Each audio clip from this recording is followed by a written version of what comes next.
नमस्कार दोस्तों। अमेरिका में इन्फ्लेशन अरूज पर है।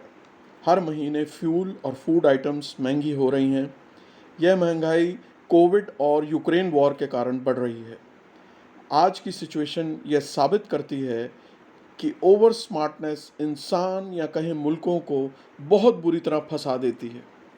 अमेरिका ने दुनिया में अपनी पकड़ और रशिया को हराने के चक्कर में अपने पाँव पर नहीं, अपनी गर्दन पर कुल्हाड़ी मार ली।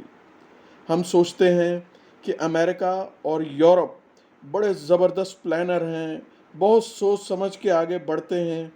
आज की सिचुएशन ने साबित करती है कि ऐसी कोई बात नहीं है। अगर ये गोरे हल्का सा भी दिमाग लगाते तो कोविड के बाद इतनी जल्दी अमेरिका यूरोप और यूक्रेन को रशिया के साथ जंग में नहीं धकेलता। अगर जंग में जा भी रहे थे तो कुछ तैयारी करके उतरते।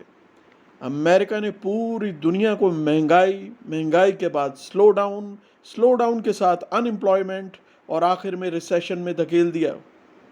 दुनिया का शायद ही कोई ऐसा परिवार होगा, मैं परिवार कह रहा हूं, देश नहीं कह रहा, जो अमेरिका की वजह से इस चक्रव्यूह में फंसा ना हो।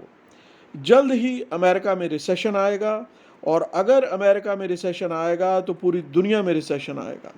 जब तक ये रिसेशन अमेरिका में कंट्रोल नहीं होगा, पूरी दुनिया इस रिसेशन की चपेट में रहेगी।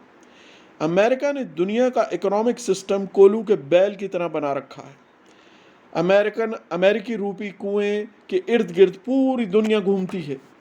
इस रिसेशन के दौरान अगर ईरान इजराइल लड़ाई शुरू हो गई तो दुनिया की इकोनॉमी किस समुंदर में डूबेगी, इसका अंदाज़ा लगाना बहुत मुश्किल है। आपकी इस पर क्या राय है?